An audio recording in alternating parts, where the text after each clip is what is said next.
Hello बच्चों, उम्मीद है आप बिल्कुल ठीक ठाक होंगे, फिट होंगे और नीट कॉम्पिटिटिव एग्जामिनेशन की जबरदस्त तैयारी कर रहे होंगे। आपको इसी में सपोर्ट करने के लिए डिटेल्ड वीडियो की मैं सीरीज लेके आया हूं। और ध्यान रखिएगा कि ये जो सीरीज है इसके बाहर से कुछ नहीं पूछा जाएगा, क्योंकि ये पूरे सिलेबस को कवर करती है in shortest possible time. Pure teaching पर बेस्ड है, सारा सिलेबस कवर होगा। यानी अगर इनको आप देखते हैं, यूज करते हैं, नोट्स बनाते हैं, तो आपका फिजिक्स में कोई एक सवाल भी गलत नहीं हो सकता। इसके बाहर से कुछ आएगा नहीं, क्योंकि पूरा सिलेबस इसमें कवर किया गया है। इस कड़ी में हम लोग आज हैं चैप्टर नंबर 13 पर, जो है फ्लूइड मैकेनिक्स, मतलब मैकेनिकल प्रॉपर्टीज ऑफ फ्लूइड्स की बात कर रहा हूं। और विस्कोसिटी के बारे में आज हम लोग पढ़ेंगे, और भी चीजें पढ़ेंगे हम लोग। तो अगर आप ये चाहते हैं कि फिजिक्स आसान भाषा में आपको समझ में आए और न्यूमेरिकल आपके बनने शुरू हो जाएं, तो झट से अरविंद एकेडमी नीट चैनल को सब्सक्राइब कर लीजिए फॉर टॉप क्वालिटी कंटेंट। और इसके पहले के जो वीडियोस हैं या पार्ट्स हैं, उनको देखने के लिए मैं डिस्क्रिप्शन में लिंक दे रहा हूं। अगर आप सीक्वेंस में फॉलो करते हैं तो बहुत ही जल्दी 15, 20, 25 दिनों के अंदर ही आपको सुपर कॉन्फिडेंस मिलना शुरू हो जाएगा और आपको लगेगा यार फिजिक्स इतनी आसान कैसे हो सकती है। चलिए झट से हम लोग शुरू कर लेते हैं आज के टॉपिक को। तो आज हम लोग की डिस्कशन होने वाला है फ्लूइड मैकेनिक्स। अच्छा, एक बात और याद दिला दूं, चैप्टर के अंत में, मतलब इसको पढ़ाने के वीडियो के अंत में आपको 3 क्वेश्चन का चैलेंज भी मैं दूंगा, जो इसी टॉपिक पर बेस्ड 3 क्वेश्चंस रहेंगे, जो मेडिकल एग्जामिनेशंस में आपके आए हैं, मेडिकल एंट्रेंस एग्जामिनेशन में पूछे गए हैं। देखिए, इतना समझने के बाद क्या उन क्वेश्चंस को आप सॉल्व कर पा रहे हैं, वहां तब हम लोग बात करेंगे।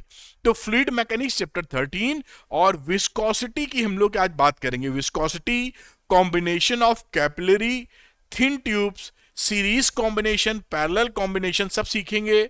स्टोक्स लॉ, टर्मिनल वेलोसिटी, इतनी चीज देखेंगे। इसके पहले के पार्ट का लिंक डिस्क्रिप्शन में मिलेगा, पहले के चैप्टर का भी। कुछ बच्चों का ये कहना रहता है कि सर, जो आप यहां पर पढ़ा रहे हैं, अगर उसका पीडीएफ भी उनको मिल जाए तो बहुत आसानी हो जाएगी। तो कोई दिक्कत की बात नहीं है। अरविंद एकेडमी नीट चैनल को आप टेलीग्राम चैनल को सब्सक्राइब कर लीजिए, ज्वाइन कर लीजिए। इसका लिंक मैं डिस्क्रिप्शन में दे रहा हूं, यहां पीडीएफ में अपलोड कर दूंगा और आपकी पढ़ाई आसानी से चलती रहेगी। कुछ बच्चे मुझसे पढ़ना चाहते हैं तो उनके लिए अरविंद एकेडमी ऐप है, लिंक डिस्क्रिप्शन में दिया हुआ है, क्लिक करके डाउनलोड करें। स्टोर सेक्शन में चेक करें, कई ऐसे सपोर्टिव मटेरियल आपको मिलेंगे जो नीट में आपके सिलेक्शन को पुख्ता करा देंगे और आपका डॉक्टर बनने का सपना पूरा हो सकेगा। तो अरविंद एकेडमी ऐप को डाउनलोड करें, स्टोर सेक्शन में जाके चेकआउट करें। स्पेशली डिजाइंड नीट मटेरियल क्या है आपके लिए। चलिए आज की बात शुरू करते हैं, जिसकी वजह से ये चैप्टर, ये वीडियो बन रहा है। शुरुआत करते हैं विस्कोसिटी से। तो देखिए, विस्कोसिटी क्या है। जब कोई लिक्विड, सोच लीजिए कि एक नदी है जैसे, तो नदी में जब पानी फ्लो कर रहा होता है तो नदी का कहीं ना कहीं तो बॉटम होगा जिसके ऊपर पानी है, और नदी का टॉप लेवल यानी कि सरफेस पे भी पानी जा रहा है। तो जब ये पानी आगे बढ़ता है तो इसकी जो नीचे वाली लेयर है उनके बीच में और उसके ऊपर वाली लेयर्स के बीच में एक तरह का फोर्स लगता है, ड्रैगिंग फोर्स, रिलेटिव मोशन के अगेंस्ट में। उस वजह से ये जो फोर्स है, ये जो प्रॉपर्टी है जो इस रिलेटिव मोशन को अपोज करती है, इसको हम कहते हैं विस्कोसिटी। इसी वजह से जो सरफेस का टॉप है, यानी सरफेस है, इसका वेलोसिटी सबसे ज्यादा होता है। देखिए, नदी है, अगर ऐसे मैं बताऊं, ये नदी का बॉटम हो गया, बॉटम, और ये पानी की टॉप लेवल हो गई सरफेस। तो यहां पर अगर आप देखें तो इसका वेलोसिटी अगर कोई v1 है तो हम ये देखेंगे कि इसके नीचे, ये अपनी नीचे वाली लेयर को क्या करेगा, डिफ्यूजन ऑफ मॉलिक्यूल्स की वजह से नीचे वाली लेयर को आगे खींचना चाहेगा। और नीचे वाली लेयर जो इसकी जस्ट नीचे वाली है, वो आगे नहीं जाना चाहती, क्योंकि वो तो चुपचाप पड़ी हुई है, क्यों जाए। लेकिन इसको जबरदस्ती खींचता है तो नीचे वाला पॉइंट भी इसी के साथ चलता है, लेकिन उसकी वेलोसिटी इससे कम होती है। मैं इसको v2 लिख रहा हूं, क्योंकि वो अपोज कर रहा है कि मैं नहीं जाऊंगा तुम्हारे साथ। सपोज करिए आपकी एक फ्रेंड है, आपने कहा चलो भाई फिल्म देखने चलते हैं, उसको पढ़ाई करनी, नीट की तैयारी, वो कहने नहीं जाऊंगी नहीं जाऊंगी, लेकिन आपने बड़ा प्रेशर दिया कि नहीं चलो चलो, तो वो गई, तो लेकिन बिना मन से गई, जबरदस्ती हो गई थोड़ी सी वहां पर। आप समझ रहे हैं। तो ऐसे ही कुछ कहानी यहां पर, v2 वेलोसिटी आई लेकिन v1 से कम आई, क्योंकि वो आगे बढ़ना नहीं चाह रही थी, इसलिए ड्रैगिंग फोर्स लग गया इस नीचे वाली पर, और उसकी वजह से इसकी वेलोसिटी घट गई। इसी तरीके से इसके नीचे वाले पॉइंट के साथ यही बर्ताव V2 करेगा कि प्रिया कहेगी मैं चल रही हूं तो रिया तुम भी चलो मेरे साथ, क्योंकि वो साथ चलेंगे।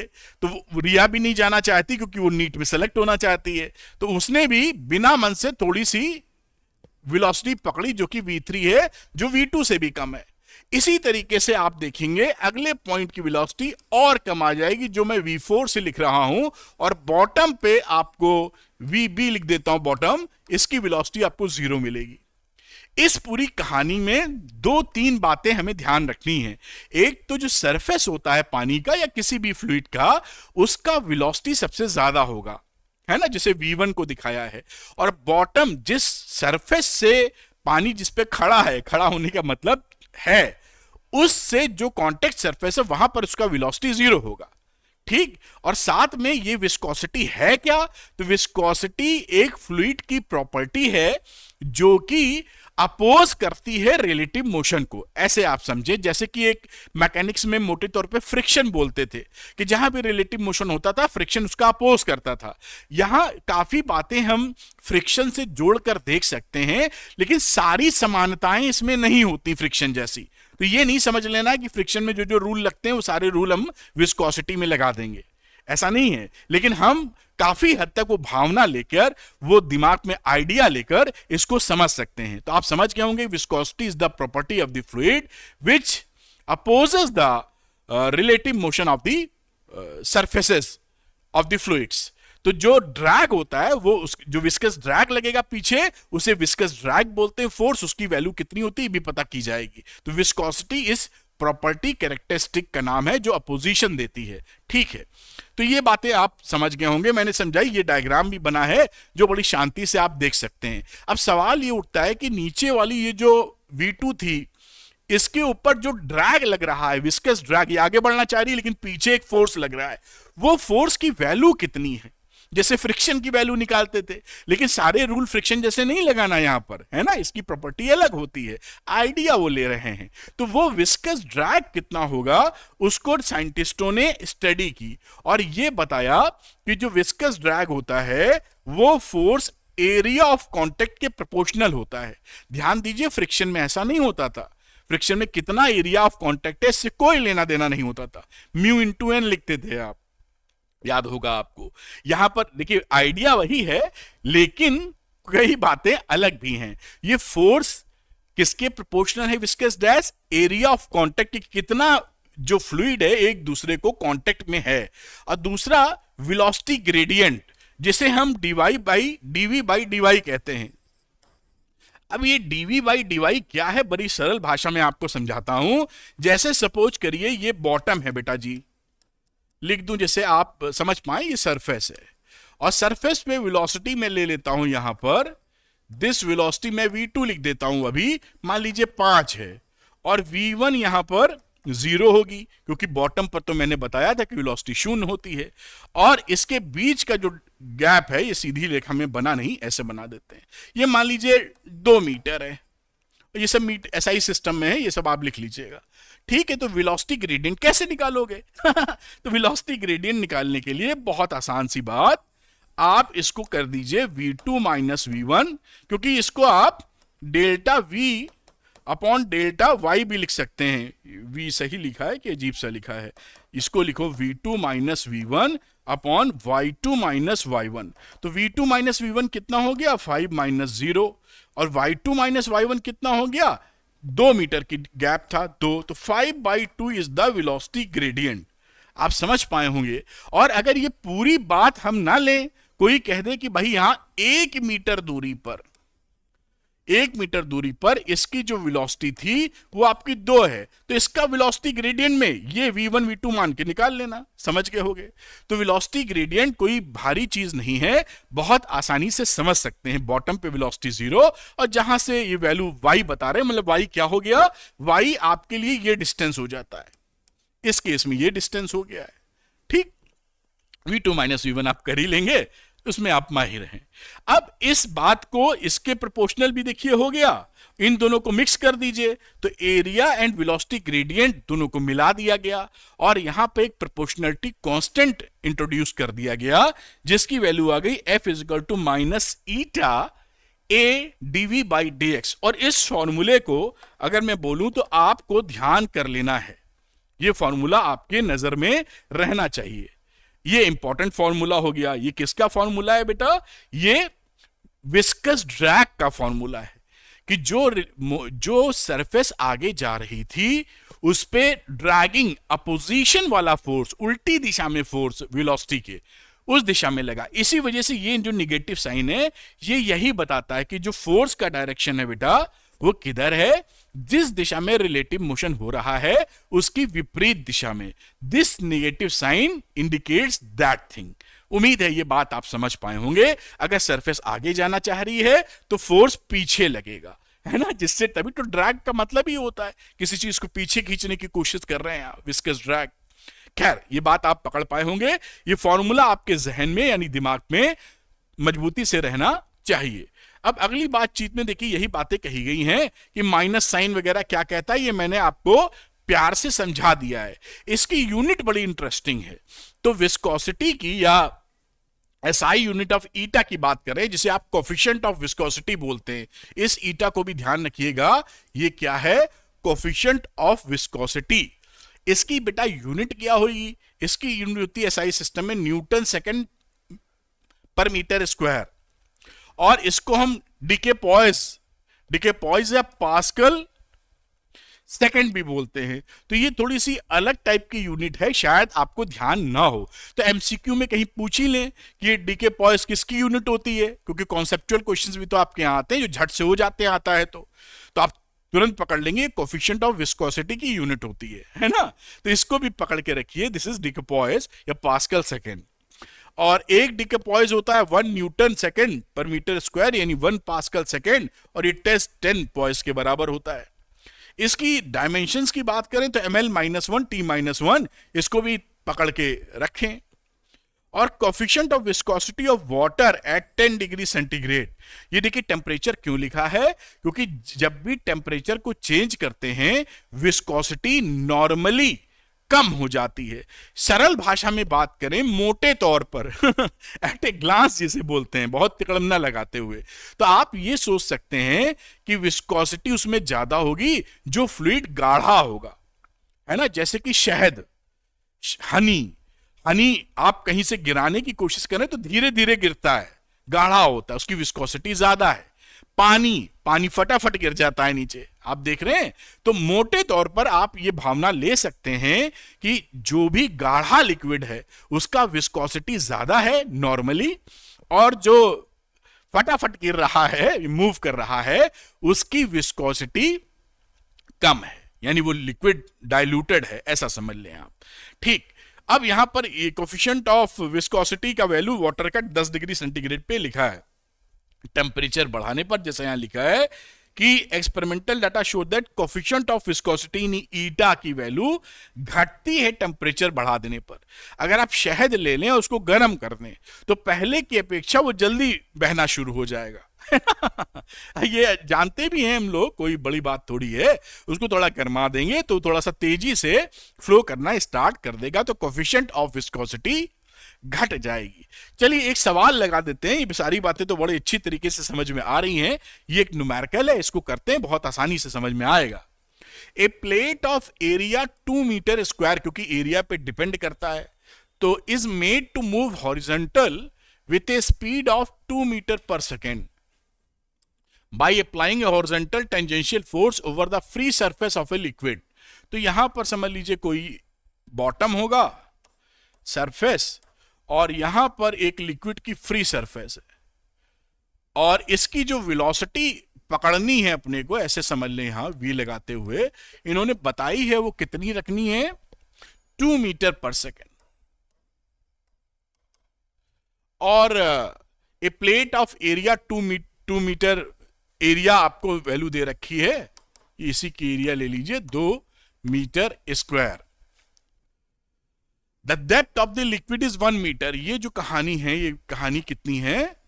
1 मीटर की डेप्थ ऑफ लिक्विड है। ये लिक्विड से भरा हुआ है, इसमें आप समझदार हैं इतने तो ठीक। In contact with the bed is stationary. Bed का मतलब है जिस पर ये टिका हुआ है वो रुका हुआ बेड है, बॉटम है, बेड है, ठीक। Coefficient of viscosity of liquid is, यानी ईटा की वैल्यू कितनी है? 0.01 poise. Find the tangential force needed to move the plate. Tangential force हमें चाहिए जो हम इस प्लेट को मूव कर सकें। तो चलिए देखते हैं कि कितना फोर्स, विस्कस फोर्स कितना है। उसी जो विस्कस फोर्स है वो रोक लें तो हमें जो है उसी के बराबर अगर हम फोर्स लगा दें तो ये टेंजेंशियल फोर्स मिल जाएगा जो प्लेट को मूव कर पाएगा। तो यहां पर from Newton's law of viscous force जो हमने अभी पढ़ा था, फ्रॉम विस्कस फोर्स अगर हम बात करें और इसका मैग्नीट्यूड केवल ले लें तो माइनस साइन छोड़ दीजिए, eta a delta v upon delta y. Eta की वैल्यू कितनी थी? 0.01। एरिया कितना है बेटा? 2। डेल्टा वी का मतलब क्या है? v2 minus v1। तो ऊपर वाले की स्पीड 2 है, नीचे वाले की 0 है। v2 माइनस v1, यहां तो स्पीड 0 मिलती है ना, ये हम और आप जानते हैं। और डेल्टा वाई का मतलब है इसका डिस्टेंस विच इज 1 मीटर। अब इसको सॉल्व कर लीजिए। 0.01 इंटू 2 अपॉन 1, तो ये 4 आ जाएगा, 0.04 आ जाएगा, यानी लिख सकते हैं 4 इंटू 10 की power -3 Newton. This is the answer. ये क्या है? Keep the plate moving, a force of 4 into 10 की power -3 Newton must be applied।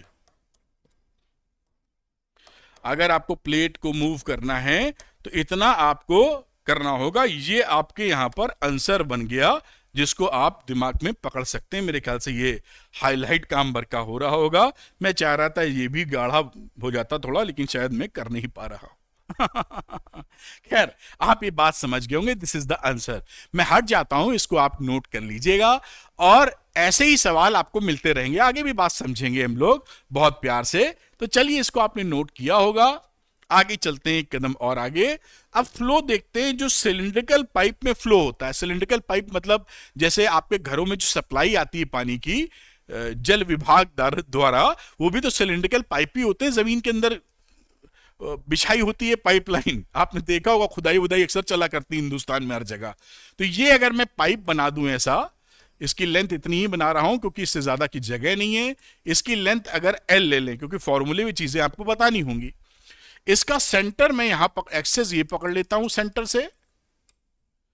यहां पर प्रेशर डिफरेंस में ले लेता हूं P1 और यहां पर प्रेशर ले लेता हूं P2, क्योंकि प्रेशर होगा, प्रेशर डिफरेंस होगा तभी लिक्विड मूव करेगा। लिक्विड मूव ही तभी करता है जब प्रेशर डिफरेंस हो, वरना काहे को मूव करे।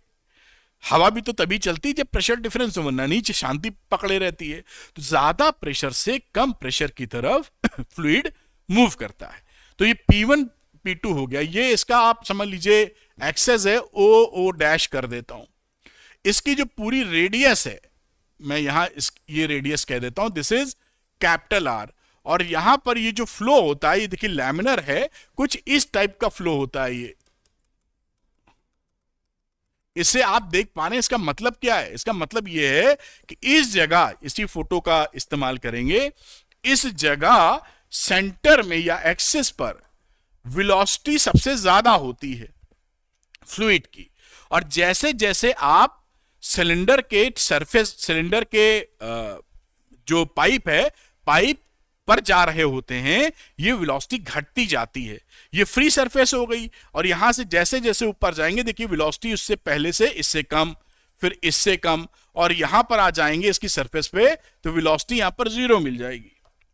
इसकी सरफेस पे वेलोसिटी कितनी मिलेगी? वो मिलेगी यहां पर v बराबर 0। इसी तरीके से v बराबर 0 यहां मिल जाएगी। और दोनों तरफ क्या होगा, बेसिकली ये तो एक अगर आप ऐसे देखें तो सर्कुलर होल सा दिखेगा। तो लैमिनर फ्लो इसे बोलते हैं, लैमिनर फ्लो कह लीजिए, जो इसका एक फ्लो ऑफ लिक्विड है। तो यहां पर अगर आप ये जो P1 P2 का जिक्र कर रहे हैं, स्मॉल r क्या है, अगर कहीं पर r डिस्टेंस दूर हम वेलोसिटी ले रहे हैं, ये r डिस्टेंस दूर अगर ये वेलोसिटी हमने v पकड़ी है तो ये फॉर्मूला देखिए क्या बताता है, the flow speed v at a distance r। यानी अगर आप ये चाहते हैं कि r डिस्टेंस पर, ये r डिस्टेंस पर हमारा इसका कितना स्पीड है, हमको ये पता चल जाए, किसका, फ्लूइड का, तो आप कैसे पता करेंगे, इस फॉर्मूले से पता करेंगे। v की वैल्यू है P1 minus P2। P1 P2 क्या है, इन दोनों के प्रेशर का difference P1 minus P2 upon 4 ईटा, ईटा है कोफिशिएंट ऑफ विस्कोसिटी, L है लेंथ ऑफ पाइप, और कैपिटल R स्क्वायर क्या है, रेडियस ऑफ द पाइप, और स्मॉल r है जितना आप एक्सेस से ऊपर जा रहे हैं, ऊपर जा रहे हैं किसी भी डायरेक्शन में, क्योंकि पाइप तो 3D स्ट्रक्चर है, पूरा पानी जा रहा होता है। पाइप समझ रहे हैं ना, सिलेंड्रिकल पाइप। अब यहां पर पाइप के तौर पर ऐसा देख लीजिए, ये इस तरह का ये छेद है, इसमें ऐसा फील कीजिए, तो ऐसा पाइप होगा। तो उसके सेंटर पे एक्सिस में आपको सबसे ज्यादा वेलोसिटी, और जैसे जैसे आप इसके सरफेस पे जाते जाएंगे सिलेंडर के, वहां वेलोसिटी सरफेस पे शून्य मिलेगी। इसी तरह यहां शून्य मिलेगी, इसी तरह यहां शून्य मिलेगी, इसी तरह नीचे शून्य मिलेगी। पूरी सरफेस पे वेलोसिटी 0 और इसके एक्सेस पे सबसे ज्यादा। इस तरह से आप पकड़ पाए होंगे इस चीजों को बहुत आसानी से। ठीक है, इस इक्वेशन को, ये मैंने क्या दबा दिया है, इसको फॉर्मूले के तौर पर याद रखें, आप इसको पकड़ के रखें, ये काफी इंपॉर्टेंट होगा जब इस तरह के सवाल आपके बनेंगे। चलिए एक कदम और आगे बढ़ाते हैं और देखते हैं कि कहानी क्या है। तो यहां पर ये जो मैंने आपको बात बताई थी उसी में देखिए, अगर हम पुट कर दें r बराबर, स्मॉल r बराबर कैपिटल R, यानी हम इस जो इक्वेशन थी पीछे, इसमें इस एक्सेस से ये जो r ले रहे थे इसको हम यहीं पहुंचा दें, तो यहां पर जो वैल्यू पुट करेंगे स्मॉल r को कैपिटल R के बराबर, तो r square minus r square 0 हो जाएगा। तो वेलोसिटी कितनी आ गई, 0। इससे क्या पता चला कि हमारी इस सरफेस पे जो वेलोसिटी होती है इधर, ये शून्य होती है। इसी तरह इधर 0 हो जाएगी, हर जगह 0 हो जाएगी। 3D फिगर है, बोर्ड तो 2D है, इसलिए और ड्रामा नहीं कर रहा हूं आप समझ पाए होंगे। तो वेलोसिटी जो सरफेसेस है सिलेंडर के, हर जगह आपको शून्य मिलेगी।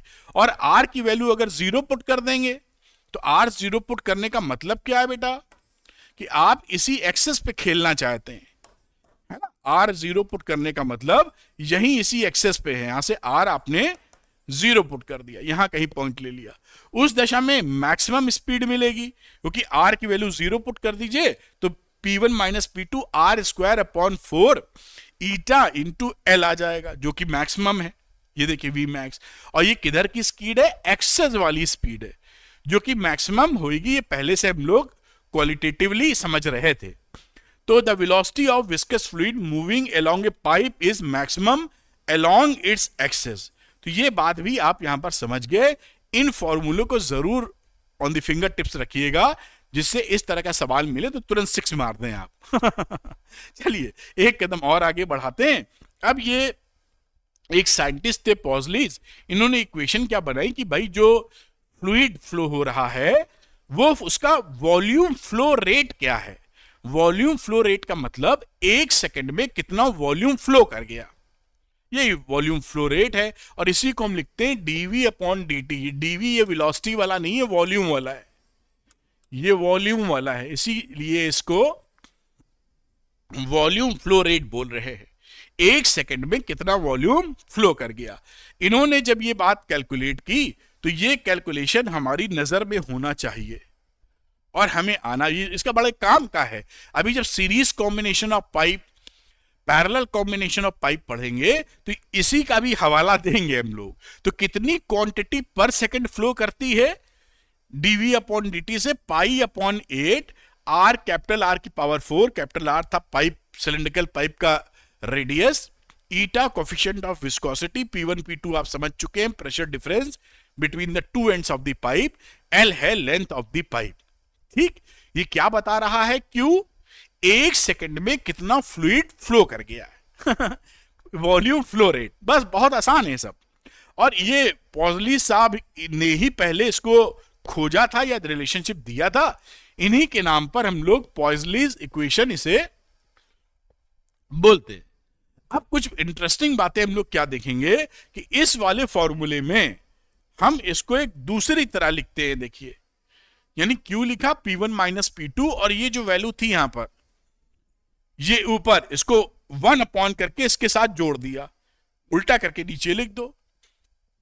ये मल्टीप्लाई हो रहा है, उल्टा करेंगे तो नीचे डिवाइड कर देंगे, समझ में आ रहा होगा। यानी 8 ईटा L नीचे आ गया, पाई आर की पावर 4 और नीचे चला गया।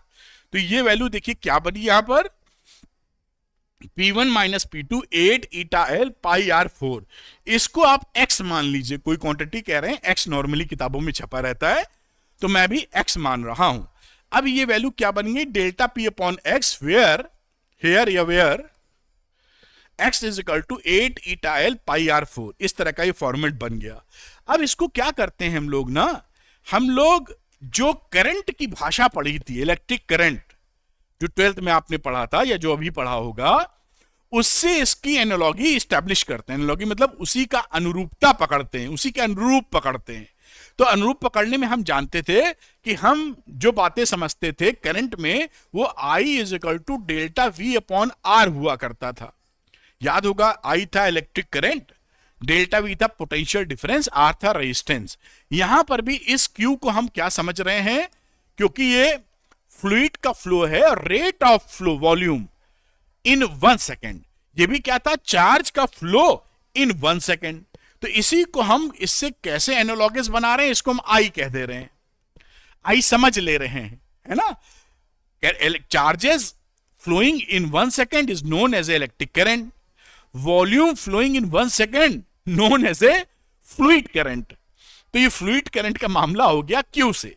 अब यहां पर ये जो डेल्टा P है, ये डेल्टा V से एनालॉगस बना दिया जाता है। ऐसा क्यों कर देते हैं, ऐसा इसलिए कर देते हैं कि इलेक्ट्रिक करंट को फ्लो होने के लिए पोटेंशियल डिफरेंस की आवश्यकता पड़ती है। बिना पोटेंशियल डिफरेंस के इलेक्ट्रिक करंट नहीं फ्लो करती, मस्ट है ये। इसी तरीके से जो फ्लूइड है उसको फ्लो होने के लिए प्रेशर डिफरेंस की जरूरत पड़ती है। अगर प्रेशर डिफरेंस नहीं है तो फ्लूइड काय को फ्लो करेगा, नहीं फ्लो करेगा। इसलिए जो जरूरत इसकी है वही जरूरत इसकी है। तो ये डेल्टा P किस तरह से है, इसको ऐसे पकड़ लीजिए कि डेल्टा V के मार्फत है डेल्टा V की तरह है, एनालॉगस है। और नीचे वाली कहानी एकदम रेजिस्टेंस जैसी बन जाती है, विच इज R। तो ये I is equal to delta V upon R format समझ गए ना। इसी बेसिस पर जो हमारी 12th की या जो करंट, इलेक्ट्रिक करंट की स्टडी थी, उसकी बेसिस पे हम सारा समाधान ढूंढ निकालेंगे। आप समझ पा रहे होंगे, बड़ी आसान सी बात है। तो हम ये समझ गए कि इस फॉर्मूले को Q is equal to delta P upon X, और X की value 8 eta L pi R square लेकर हम इलेक्ट्रिक करंट के एनालॉगस इसको बना सकते हैं, और उसी तरीके से चर्चा को आगे बढ़ाएंगे। तो ये मैंने बात आपको पूरी समझा दी कि भाई फ्लूइड फ्लो तभी करेगा जब प्रेशर होएगा, बिना प्रेशर के फ्लूइड काहे को फ्लो करेगा। जैसे पोटेंशियल डिफरेंस की जरूरत पड़ती है इलेक्ट्रिक करंट के लिए, ऐसे ही फ्लूइड करंट के लिए या Q के लिए आपको प्रेशर डिफरेंस की जरूरत पड़ती है।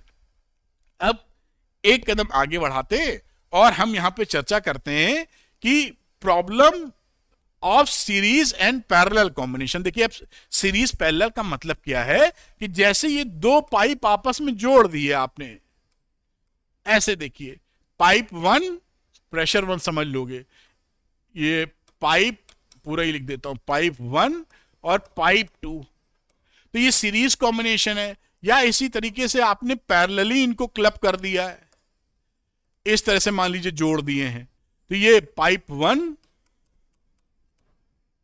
और ये पाइप 2, इसी को सीरीज पैरेलल हम लोग बोल रहे हैं। ये सीरीज है जैसा आप हमेशा जानते आए हैं, और ये पैरेलल है।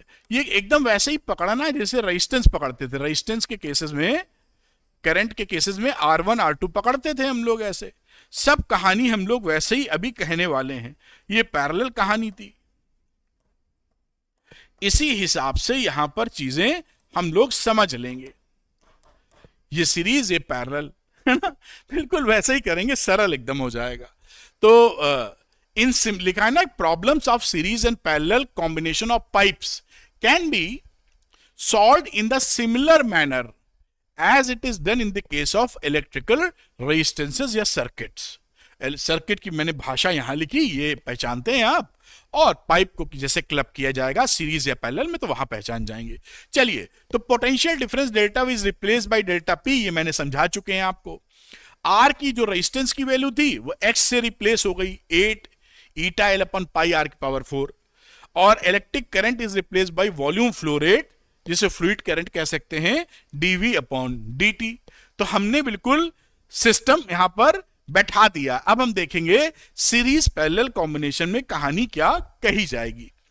ये सीरीज कॉम्बिनेशन है, ये देखिए, एक पाइप दूसरा पाइप, आप ऐसे पकड़ के चलें, दो resistances R1 R2, V1 V2। और भी कोई लिखना चाहिए? और कुछ नहीं लिखते हैं, इतना ही काफी है मेरे ख्याल से। यह लिख दीजिए, इसी के हिसाब से बना लीजिए। तो this is V1, this is V2, this is V3, और करंट की वैल्यू तो दोनों में सेम होती है। इलेक्ट्रिकल एनालॉजी है जिससे कि आप आसानी से मैच कर सके। आप जानते थे कि यहां पर X इक्विवेलेंट R इक्विवेलेंट क्या लिखते हैं, जैसे R1 प्लस R2। इसी तरीके से देखिए X इक्विवेलेंट क्या हो गया, X1 प्लस X2, क्योंकि X1 X2 क्या है, पाइप के रेजिस्टेंसेस, मतलब रेजिस्टेंस के एनालॉगस है, तो उसको X1 प्लस X2 कर देंगे। दूसरी बात देखिए, X1 प्लस X2 करेंगे तो X1 की वैल्यू 8 ईटा L1 अपॉन R4 था, इसकी लेंथ L1 है, देखिए लिखिए, इसकी लेंथ L2 लिखिए, तो ये वैल्यू आ गई 8 ईटा अपॉन R की पावर 4 L1 प्लस L2। दूसरी बात देखिए, यहां लिखा हुआ ये डेल्टा V की जगह है। आप जानते हैं कि इसके लिए अगर हमें करंट लिखनी हो तो क्या लिखते हैं, आप लिख दीजिए V1 माइनस V2 और IR। ये प्रेशर का मामला था तो यहां पे लिख देंगे P1 माइनस P2। देखिए, I का मतलब था Q और R1 की जगह था X1। ये देखिए कितने आसानी से लिख दिया यहां पर, QX1। P1 minus P2 is equal to QX1।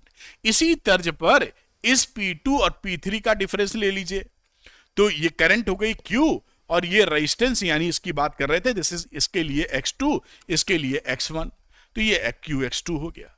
Total बात कर ले अगर, P1 P3 के बीच का करंट तो सेम रहेगी, तो P1 minus P3 Q current है, और इन दोनों का इक्विवेलेंट रेजिस्टेंस, इक्विवेलेंट X, जो कि X1 प्लस X2 के बराबर है। तो ये फॉर्मेट हम पहचान गए हैं कि सीरीज वाली कहानी हो तो कैसे टैकल करनी है। अब बात कर लेते हैं पैरेलल की कहानी। बिल्कुल आसानी से देखिए, कोई, इसलिए मैंने फिगर बनाई कि आप इसको पकड़ लें कि कोई समस्या नहीं है, मुझे मालूम है सर बस थोड़ा सा इसको खांचे में बैठा देना है। चलिए एक कदम और आगे बढ़ते हैं, पैरेलल कॉम्बिनेशन का जिक्र कर लेते हैं। अब पैरेलल कॉम्बिनेशन में वही सीन, इसका समझ लीजिए रेजिस्टेंस X1, इसका रेजिस्टेंस X2, और करंट दोनों में वोल्टेज सेम रहता है। दो रेजिस्टेंसेस जब पैरेलल में होते हैं, आपको जैसा बहुत अच्छी तरह पता है, अगर ये R1 है, ये R2 है, तो इनके बीच का पॉइंट AB के बीच का जो वोल्टेज रहता है वो तो V1 और V2 ही रहता है, सेम पॉइंट ऑफ कनेक्शन है। करंट अलग अलग होती है। यहां पर देखिए करंट I1 आएगी और यहां करंट I2 आएगी, जोड़ देंगे तो ये I आएगी, यानी I बराबर I1 प्लस I2। ये सब जानकारी आपके पास उपलब्ध है। इसी बेसिस पर यहां कहानी करते हैं, ये दोनों रेजिस्टेंस कैसे इस समय जुड़े हुए हैं X1 X2 पैरेलल कॉम्बिनेशन में। तो ये पैरेलल वाला फॉर्मूला, रेजिस्टेंस जैसे जुड़ते हैं। अब देखिए P1 माइनस P2, ऊपर वाले का जिक्र कर रहे हैं।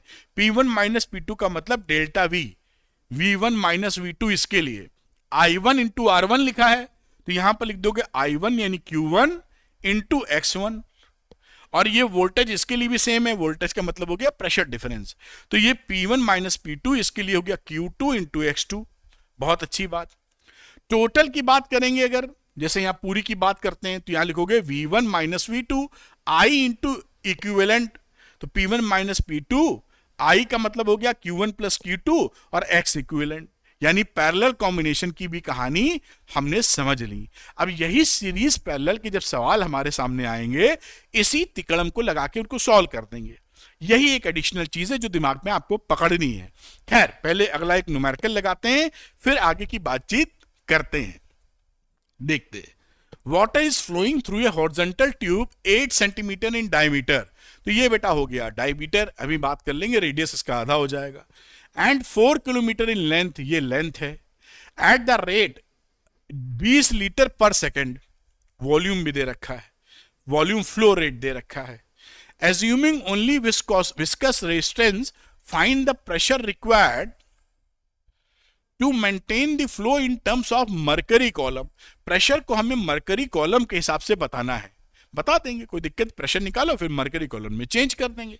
कोफिशिएंट ऑफ विस्कोसिटी वाटर की दे रखी है 0.001 पास्कल सेकेंड।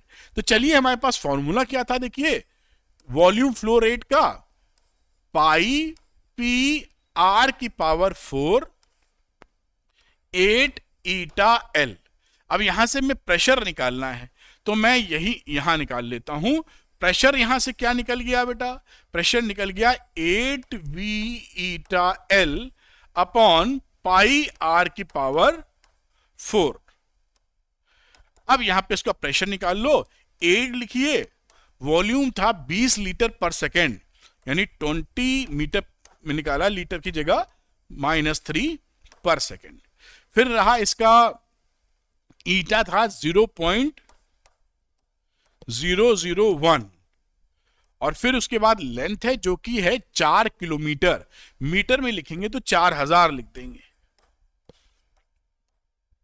अपॉन पाई की value 22/7 into R radius, radius दिया 4 से 8 सेंटीमीटर, यानी हो जाएगा 0.04 का पावर 4। अब इसको आप सॉल्व कर लेंगे तो वैल्यू आ जाएगी 7.954 इंटू 10 की पावर 4 पास्कल। अब ये आपका अभी आंसर नहीं है, ये हमने निकाल लिया एसआई सिस्टम में कितना प्रेशर डिफरेंस चाहिए, लेकिन मुद्दा ये प्रेशर डिफरेंस है दो पाइप के दोनों एंड के बीच का। लेकिन ये कह रहा है कि मरकरी के कॉलम के हिसाब से प्रेशर बताओ, तो अगली हम लोग बातचीत क्या करेंगे, यहां मरकरी के कॉलम के प्रेशर के बराबर कर देंगे। तो हाइट ऑफ मरकरी क्या हो जाएगा, height of mercury column, column इस प्रेशर के लिए, वो मैं लिख नहीं रहा हूं। तो यहां पर देखिए, हम लोग जानते हैं कि प्रेशर की वैल्यू होती थी एच डी जी, एच रो जी। यहां से अगर एच निकालना होगा तो P अपॉन रो जी करना होगा। प्रेशर कितना है 7.954 इंटू 10 की पावर 4। डेंसिटी ऑफ मरकरी कितनी है 13.6 इंटू 10 की पावर 3 इंटू 9.8। अब जो आंसर आएगा वो हमारा हो जाएगा 0.5968 मीटर, या आप लिख सकते हैं 59.68 सेंटीमीटर। ये देखिए हमारा आंसर आ गया। इस तरह से आप सवालों को लगा सकते हैं, कोई बड़ी बात नहीं है, थोड़ा कैलकुलेशन है, थोड़ा बहुत तो सवाल है तो करना ही होगा। मैं हटता हूं, इसको नोट कीजिए, फिर एक बहुत ही इंटरेस्टिंग सवाल हम लोग करने वाले हैं। तो मेरे ख्याल से आप इसको नोट कर रहे होंगे और नोट कर लिया होगा। चलिए अगली बात करते हैं, जहां पर हम लोग सीरीज और पैरेलल कॉम्बिनेशन का जिक्र कर रहे थे पाइप का, वो आपके सामने आता है। तो ये अगला सवाल है, थोड़ा सा मैं इसको ऊपर खिसका के बनाने की कोशिश करूंगा। A liquid is flowing through horizontal pipes as shown in the figure. ये देखिए पाइप है, दो अलग अलग पाइपों में जुड़ गया, फिर ये सीधे निकल गया। Length of different pipe has the following ratio. ये देखिए, ये A B E F C D G H लिखा है, और लेंथ ए बी का देखिए एल ए बी लिखा है, एल सी डी का लिखा है। सी डी का मतलब इधर की बात, LCD LAB बराबर है LEF, ये जो लेंथ है EF वो अपॉन 2 इसके बराबर है, LGH की वैल्यू भी LGH अपॉन 2 LAB के बराबर है। साथ में इन्होंने आगे बात लिखी है कि similarly radii of different pipes, इनकी डिफरेंट पाइप्स की रेडियाई कितनी है, RAB अगर AB के बराबर है तो RCD के बराबर है, ऊपर दोनों का REF और RGH बाई 2 के बराबर है। तो रेडियस भी दे रखा है, बड़ी अच्छी बात। Pressure at A is 2P0, pressure A पर है यहां पर 2P0, और साथ में कह रहा है and pressure at D is P0, और यहां पर जो प्रेशर है वो है P0, ये प्रेशर हो गया। The volume flow rate through the pipe AB is Q, यहां से जो वॉल्यूम जा रहा है वो Q है। ये एक अच्छा सवाल है, हॉट सवाल है। अब ये क्या क्या पूछ रहे हैं, volume flow rates through EF and GH, EF से कितना Q जा रहा है और GH से कितना Q जा रहा है ये बताना है।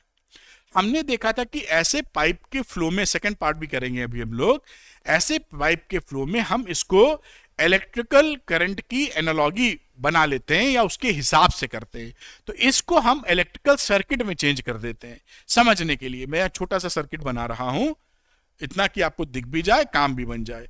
ये देखिए A से B तक गए, इसके बीच का जो रेजिस्टेंस होगा वो लगा देता हूं, जो X से रिप्रेजेंट करते थे, देखेंगे कितना आएगा। ये देखिए, ये A से शुरू हुए B तक आए, और ये पैरेलल कॉम्बिनेशन है, तो मैं इसको ऐसे लगा देता हूं, देखिएगा बहुत सुंदर तरीके से।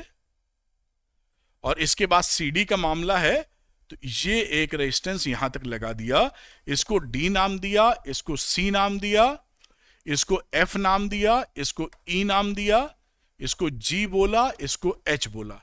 ये इलेक्ट्रिकल सर्किट हमारा बन के तैयार हो गया। अब ये जो डिफरेंट और यहां पर हमें जो डाटा था वो भी लिख लेते हैं।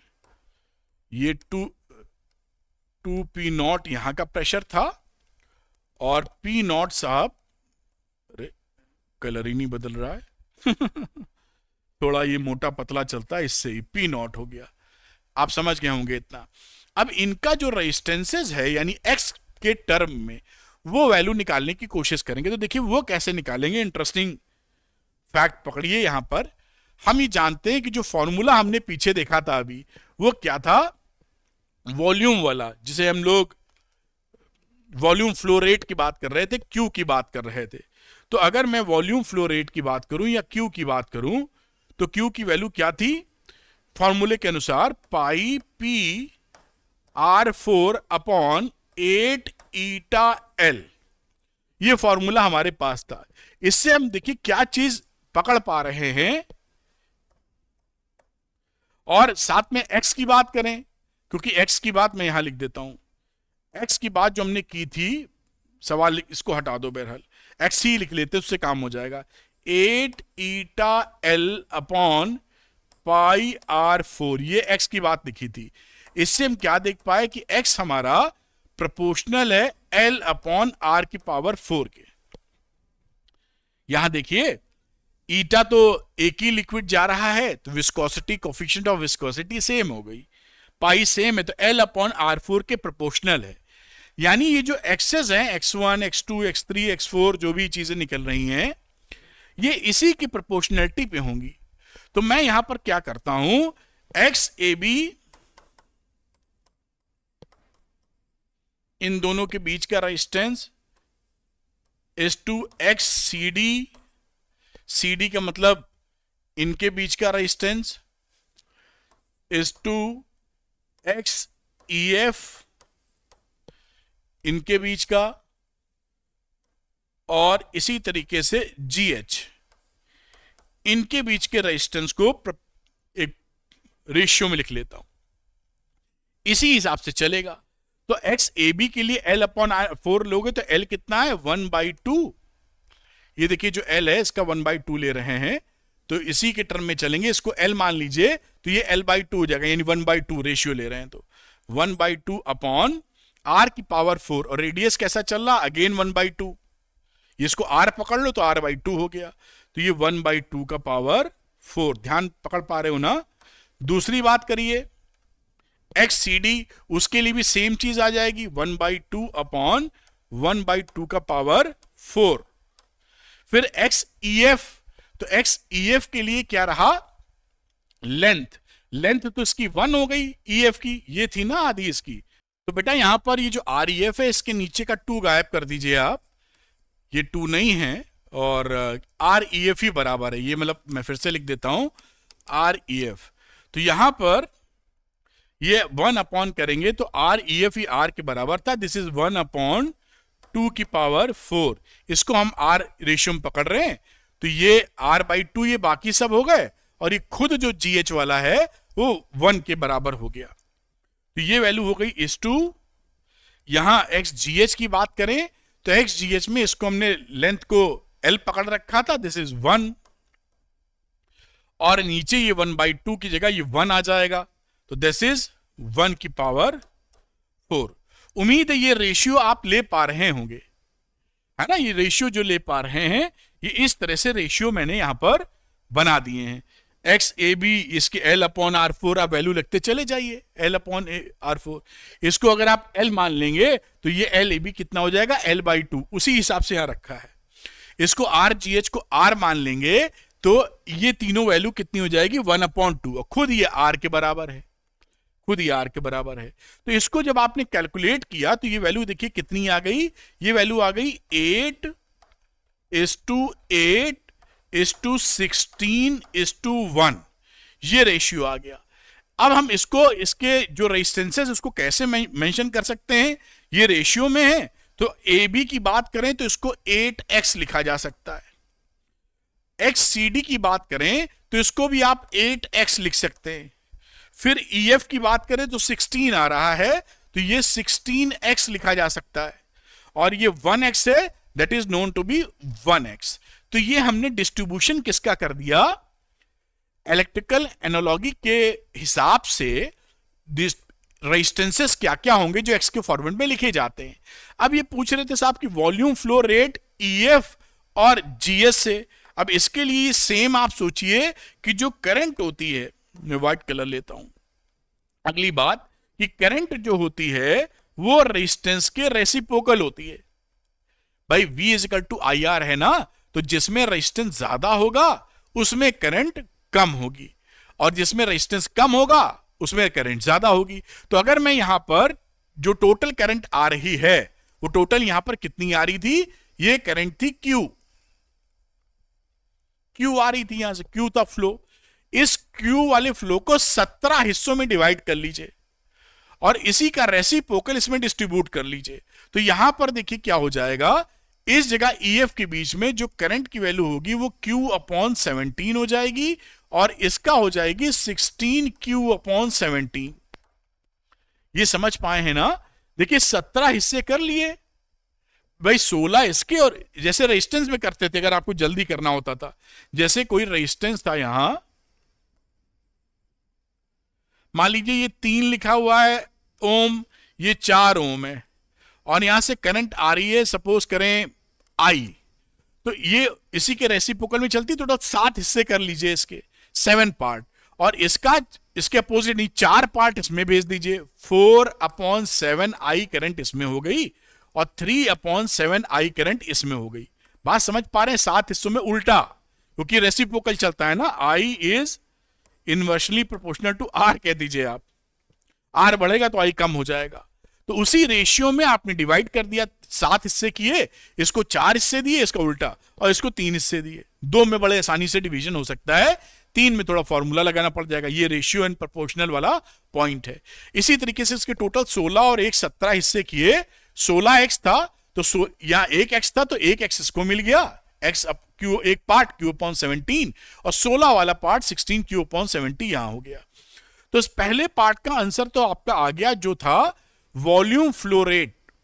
तो वॉल्यूम फ्लो रेट जो था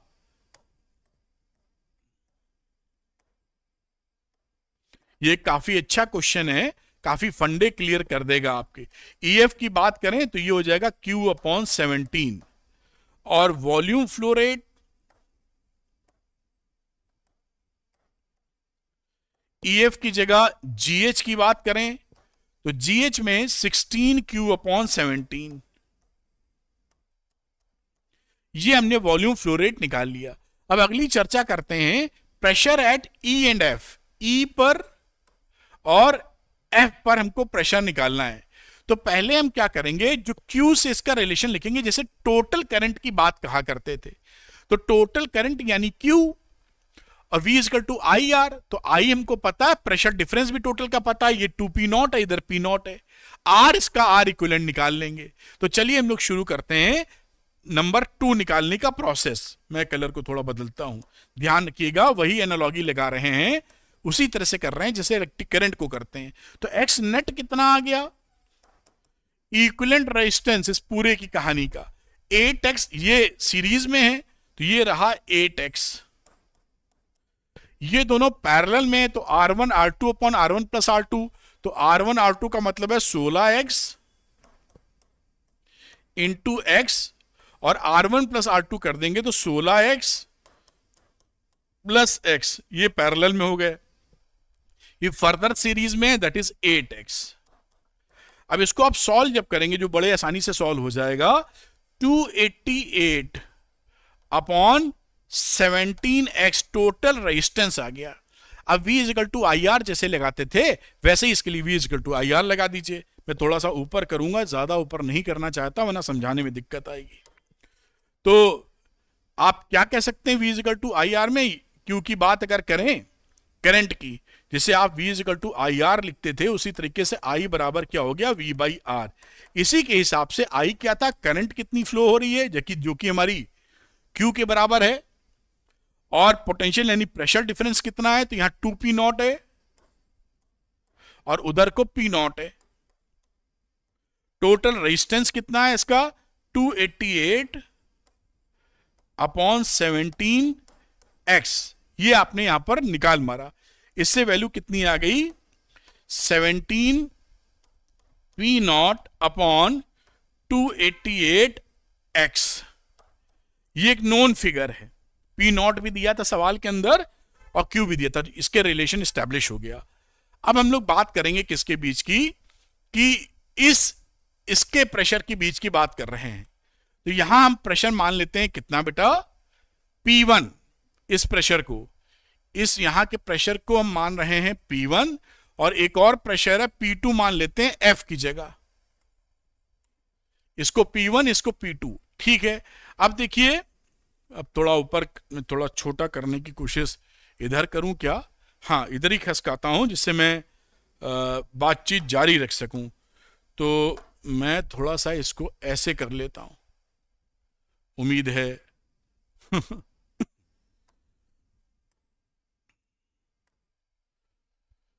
तो यहां पर बात करते हैं कि लिख लेते हैं, late P1 pressure at E। तो तब क्या हो जाएगा, 2P नॉट माइनस P1, ये 2P नॉट माइनस P1, ये पोटेंशियल डिफरेंस हो गया।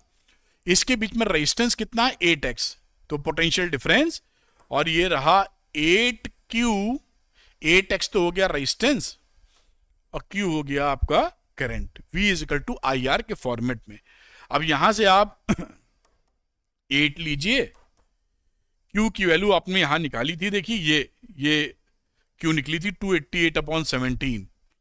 तो इसको 8 इंटू उल्टा रख देंगे आप यहां पर, तो x की वैल्यू यहां पे रखेंगे तो x की वैल्यू कितनी आएगी बेटा, एक बार यहां पे देखते हैं, x की वैल्यू लोगे तो ये 17 अपॉन 288 आ जाएगा। तो यहां पर आप 17 मल्टीप्लाई होते हैं, 17 P नॉट अपॉन 288। ये कहां से बात कर रहे हैं हम लोग, ये देखिए यहां पर, चाहे आप किसी की वैल्यू रख दीजिए, चाहिए x नेट निकाला था ना हम लोगों ने, देखिए Q, तो ये Q की वैल्यू थी 17 upon 288 P not upon x। अगर Q की जगह भी पुट कर देंगे 17 अपॉन 288 P नॉट x से x कट जाएगा। तो इसको मैं वापस इधर लाता हूं जिससे लिखते बने, और फिर आगे बढ़ाते हैं कहानी। अब यहां इस रिलेशन से आप क्या देख पाए, ये था P नॉट, सॉरी P1। अब इससे आपको P1 निकालना है, तो यहां P1 की वैल्यू कितनी आ गई बेटा? P1 की वैल्यू हो गई 2, ये इधर जाएगा, P0 कॉमन आ जाएगा, -17 into 8/288 into P0 which is equal to 1.53 P0। तो ये आंसर आ गया आपका पहले का। ये सवाल देखिए कितनी क्लैरिटी दे रहा है कि कहीं भी हल्के फुल्के सवाल आए तुरंत छक्का मार देंगे आप। ये पार्ट नंबर 2 हम लोग कर रहे थे, उसी का एक दूसरा पार्ट है जो इनके बीच के प्रेशर डिफरेंस की बात करता है। मैं यहां कर रहा हूं पार्ट 2 का ही, फिर लिख दीजिए now if P2 is pressure at F, उस समय P2 माइनस P0 0, ये हो गया आपका V डेल्टा V। I की बात करेंगे तो I का मतलब हो गया जितनी करंट जाएगी I इंटू R, तो R रहा 8x 8QX। बात मेरे ख्याल से आप पकड़ पा रहे होंगे, 8QX इज दी वैल्यू। और यहां पर अगर P2 लेने जाएंगे तो P2 is equal to P0 plus 8 into 17/288 into P0। तो P2 की वैल्यू कितनी हो गई? 1.47 P0। ये इसका आंसर आ गया। एकदम बढ़िया तरीके से आप देख पा रहे होंगे इस कहानी को कि किस तरह ये कहानी बनाई गई है। तो इसको आप इस तरह नोट कर सकते हैं। मैं हट जाता हूं, पूरा दिखा देता हूं एक बार, फिर आगे हम लोग बात करेंगे। तो ये एक अच्छा सवाल है, हॉट्स क्वेश्चन है, और इसको आप जरूर ध्यान रखिए क्योंकि इसको कैसे करना होगा। तो ये आप नोट करें पहले, फिर मैं इसको थोड़ा सा किनारे लगाता हूं और आपको दिखाता हूं। This is a very good question. अगर ये समझ लेते हैं तो series of parallel combination of pipes जो हैं उनका कहीं कोई दिक्कत नहीं आएगा। इतना नोट कर पाए होंगे। थोड़ा सा ऊपर ले जाता हूं, जैसे इतनी बात इधर की नोट कर पाए, और फिर मैं इसको थोड़ा सा साइडवेज खिसकाता हूं। तो ये आप नोट कर पाए थे बेटा। अब यहां पर इसको मैं थोड़ा इस तरीके से लेके आता हूं जैसे कि आप पूरी चीज देख सकें। इसको नोट कर लीजिए बेटा। तो मेरे ख्याल से आपने नोट किया होगा इसको। तो बेटा आगे चलते हैं, मेरे ख्याल से आप नोट कर पाए होंगे इसको, और आगे के टॉपिक को देखते हैं जो कि है स्टोक्स लॉ। तो ये नोट करने के बाद अगली चीज चलती है अपनी स्टोक्स लॉ। स्टोक्स लॉ क्या बताता है? ये भी साइंटिस्ट थे, उन्हीं के नाम पर ये लॉ रख दिया गया।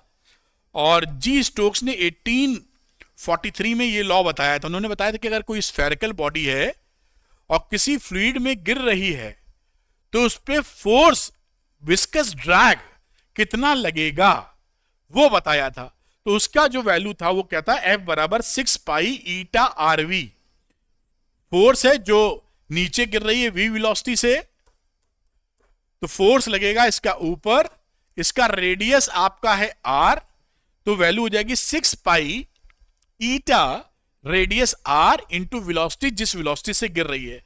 यानी जैसे जैसे वेलोसिटी बढ़ेगी, मैं R को अगर कांस्टेंट मान लूं तो हम समझ सकते हैं कि जैसे जैसे वेलोसिटी बढ़ेगी हम देखेंगे कि ये विस्कस ड्रैग बढ़ता जा रहा है। ये स्टोक्स लॉ था कि स्फेरिकल बॉडी अगर किसी फ्लूइड में गिरती है, इसी को बोलते हैं हम लोग स्टोक्स लॉ।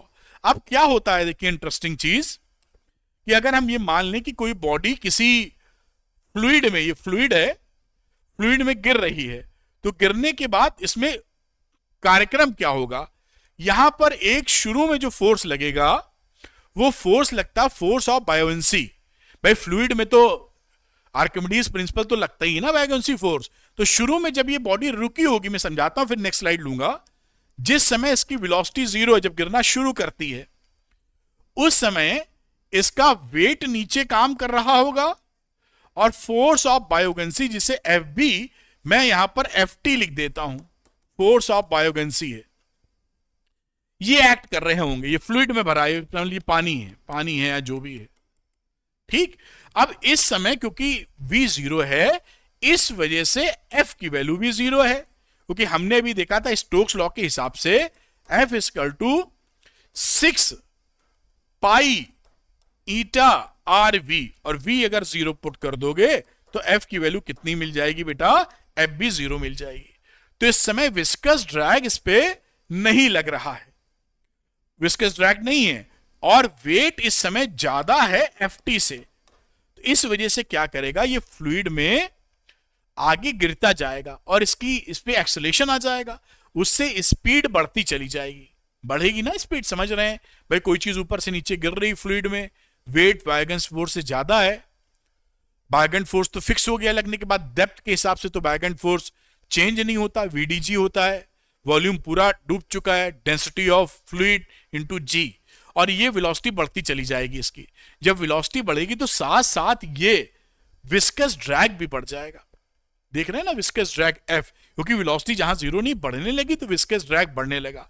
थोड़े समय बाद क्या हो जाएगा, जब ये बॉडी का विस्कस वेट जो है, ये दोनों विस्कस ड्रैग भी लग जाएंगे, जिसे मैं बायगेंट फोर्स एफ टी लिख रहा हूं, प्लस विस्कस ड्रैग जो कि एफ वी है, और ये दोनों इक्वल हो जाएंगे बेटा, क्योंकि जैसे जैसे वेलोसिटी बढ़ेगी वैसे वैसे एफ भी बढ़ेगा, बढ़ता जाएगा बढ़ता जाएगा बढ़ता जाएगा। एक समय ऐसा आएगा कि बायगेंट फोर्स एंड विस्कस ड्रैग दोनों मिलके वेट को बराबर कर लेंगे, अपोजिट फोर्स लग जाएगा।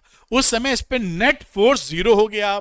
अब इसका एक्सेलरेशन 0 हो जाएगा, यानी कांस्टेंट वेलोसिटी हो जाएगी। अब जिस वेलोसिटी से ये गिरेगा वो होती है कांस्टेंट वेलोसिटी vt, और इसी को हम बोलते हैं टर्मिनल वेलोसिटी। इससे ज्यादा ये वेलोसिटी बढ़ती नहीं है। इसके बाद आप देखते हैं ना कि जो बूंद होती है बादल से, बारिश जब होती है, बारिश जब होती है, अगर इतनी ऊपर से बूंद कोई गिरे, या कभी कभी पत्थर भी गिरते हैं, आपने देखा होगा पत्थर गिरते ना, ओले, अगर ओले इतनी हाइट से गिरे और लगातार उनकी वेलोसिटी बढ़ती रहे तो आपके खोपड़े पे पड़ेंगे तो छेद हो जाएगा।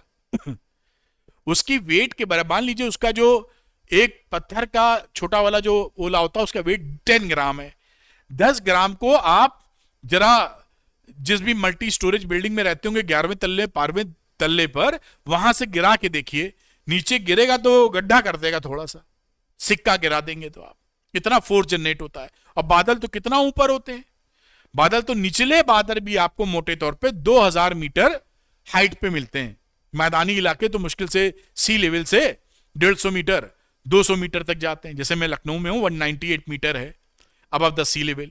अभी नैनीताल घूमने गया था, वो कितना था, करीब करीब 2000 metre above the sea level. और कभी कभी बादल नीचे, तब भी ऊपर थे बादल, लेकिन कुछ बादल कभी कभी नीचे आ जाते थे।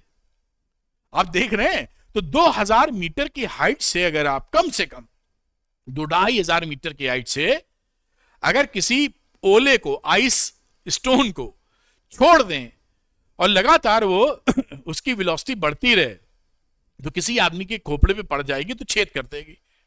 इसका क्या मतलब है कि लगातार वेलोसिटी बढ़ती नहीं है, बढ़ते बढ़ते एक ऐसी वेलोसिटी अचीव होती है, मैक्सिमम वेलोसिटी की, उसके बाद बढ़ना बंद हो जाती। कब बढ़ना बंद हो जाती है, जब ये सिचुएशन हो जाती है। उसी वेलोसिटी को हम बोलते हैं टर्मिनल वेलोसिटी। ये मैक्सिमम वेलोसिटी है, टर्मिनल वेलोसिटी। यहां पर आके ये इतनी रुक जाएगी, फिर इसी वेलोसिटी से वो पत्थर नीचे गिरता चला जाएगा, क्योंकि हवा है ना, एयर, विस्कस ड्रैग लगा रहा है वो, वरना तो बड़ा भीषण कांड हो जाए, सर में गिरे और छेद हो जाए। खैर, आप समझ गए होंगे, पूरी कहानी मैंने यहां पे समझा दी। इसी बात को आगे वाली स्लाइड में कहा गया है। ये देखिए, यहां पर ये दोनों बातें बराबर की गई, F T plus F V, viscous drag और बायगेंट फोर्स इस वेट के बराबर है, जो मैंने समझाया। और जब ये बराबर होता है तो जो वेलोसिटी अचीव होती है मैक्सिमम कांस्टेंट वेलोसिटी, जब ये दोनों एक दूसरे को इक्वल कर लेते हैं, उसको बोलते हैं टर्मिनल वेलोसिटी, जो आप यहां पर देख पाए होंगे। उस टर्मिनल वेलोसिटी की वैल्यू भी इन्होंने बताई, वो हम ध्यान रखेंगे, न्यूमेरिकल निकालने में काम आएगी। तो इस कैसे निकलती है, ये देखिए, यहां पर जो वेट था वो बायगेंट फोर्स के बराबर कर दीजिए एफ टी, और विस्कस ड्रैग के बराबर कर दीजिए एफ वी। तो ये कितना होता है, 4/3 पाई आर क्यूब। ये वेट कितना होता है, वी रो जी, वी है वॉल्यूम, 4/3 पाई आर क्यूब, जो स्फेरिकल बॉल गिर रही है, डेंसिटी ऑफ द मेटल या जो भी जिस चीज की बॉल गिर रही है उसकी डेंसिटी, और ये बायगेंट फोर्स, तो ये जितना वॉल्यूम मान लो पूरा डूब गया अंदर ही है इसके, तो ये रहा V, और डेंसिटी ऑफ फ्लूइड, बायगेंट फोर्स तो ऐसे ही लगता है। और तीसरा वाला ये स्टोक्स लॉ के हिसाब से 6 pi eta r VT, terminal velocity achieve हुई। इस VT को इसी इक्वेशन से निकाल मारा है, और इसको आप याद कर लीजिए, 2/9 R square rho minus sigma G upon ईटा। रो किसका डेंसिटी है, जो बॉडी मेटल या आइस स्टोन जो गिर रहा है उसका, ये डेंसिटी ऑफ द मटेरियल, और ये सिग्मा क्या है, density of the fluid. Density of fluid जैसे आपको ध्यान रख सकें, और ये density of sphere, density of sphere. ये देखिए, ये क्वांटिटी नॉर्मली पॉजिटिव आती है तो वेलोसिटी नीचे गिर रही होती है, लेकिन in case of air bubble, air bubble को देखा होगा ना, कभी कभी पानी में अंदर बन जाते बुलबुले और वो ऊपर की तरफ आते हैं।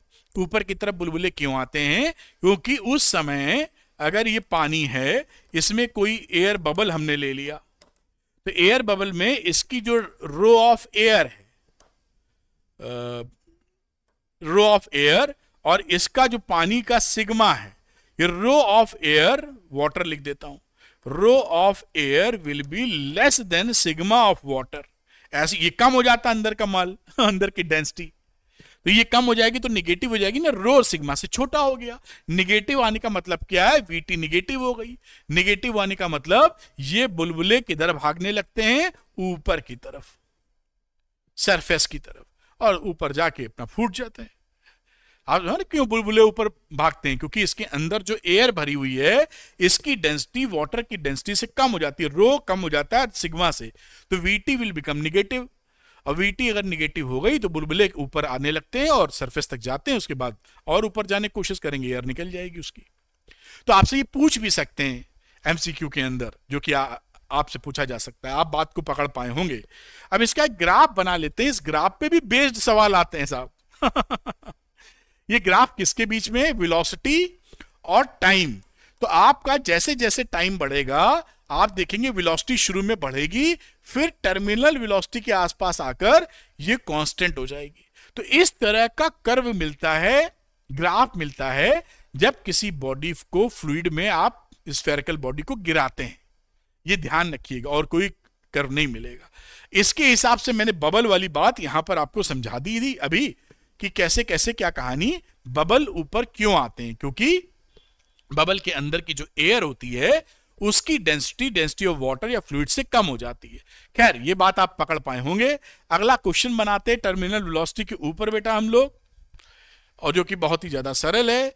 With what terminal velocity will an air bubble 0.8 millimetre in diameter rise in a liquid of viscosity, this one eta दे रखा है, and specific gravity 0.9, density of water air इतनी दे रखी है।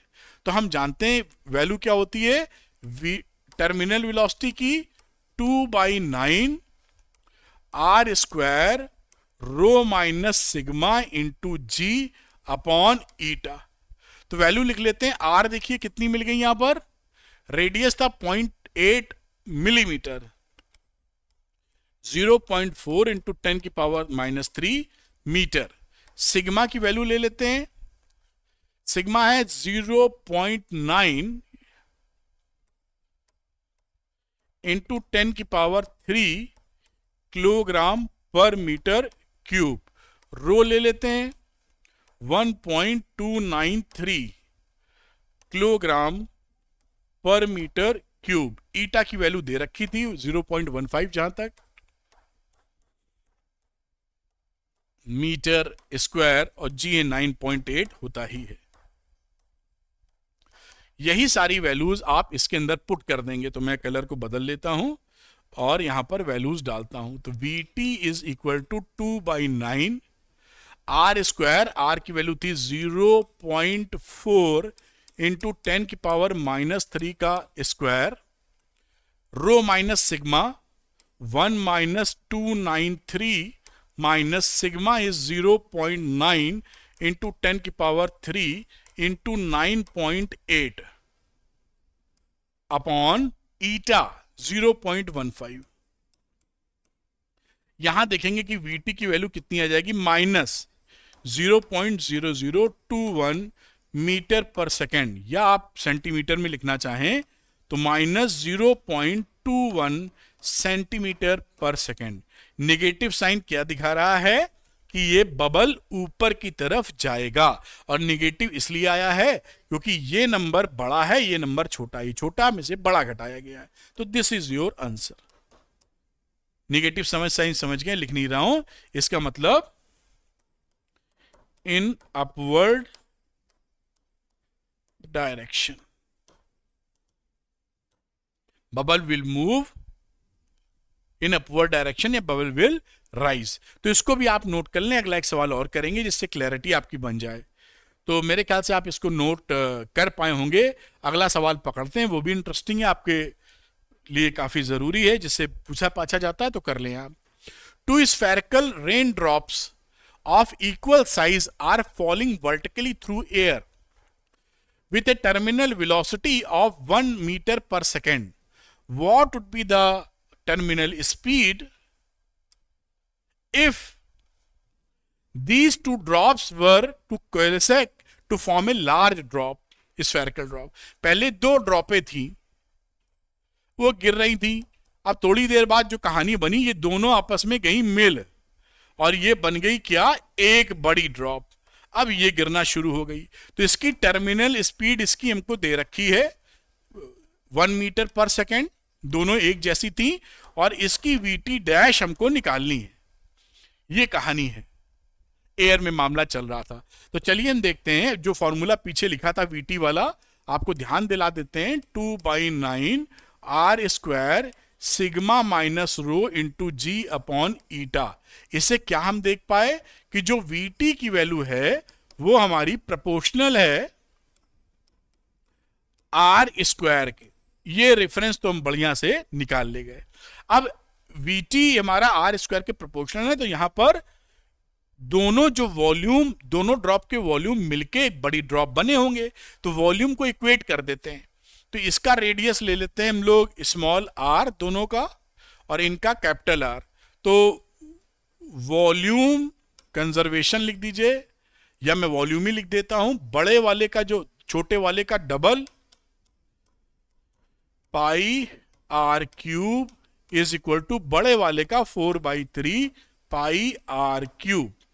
4/3 पाई, 4/3 पाई कट गया, और यहां वैल्यू क्या बची, आर अपॉन आर, और ये 2 की पावर 1/3। ये रिलेशनशिप हमने यहां पर ड्रॉ कर ली। अब यही रिलेशनशिप इससे भिड़ा देंगे हम लोग। तो देखिए यहां पर हम क्या करते हैं, v डैश टी इसकी अपॉन वी टी, इसको लिख सकते हो क्या, r का स्क्वायर अपॉन आर स्क्वायर, यानी r/r का स्क्वायर। r/r यहां से दिख रहा है 2 की पावर 1/3 का स्क्वायर, मतलब क्या हो गया, 2 की पावर 2/3। और v डैश टी हमको चाहिए था, तो v डैश टी हमारा क्या रहा, 2 की पावर 2/3 इंटू वी टी, मतलब 2 की power 2/3 into 1 metre per second. अब इसको आप कैलकुलेट करेंगे, वैल्यू आ जाएगी 1.587 मीटर पर सेकेंड। ये आपका आंसर आ गया। देखिए इस तरह से आप इसको निकाल सकते हैं। अच्छा सवाल है, ऐसे सवाल आपके यहाँ आते रहते हैं, तो इसको नोट कर लीजिए। मैं हट जाता हूं जिससे आप क्लैरिटी ले पाए।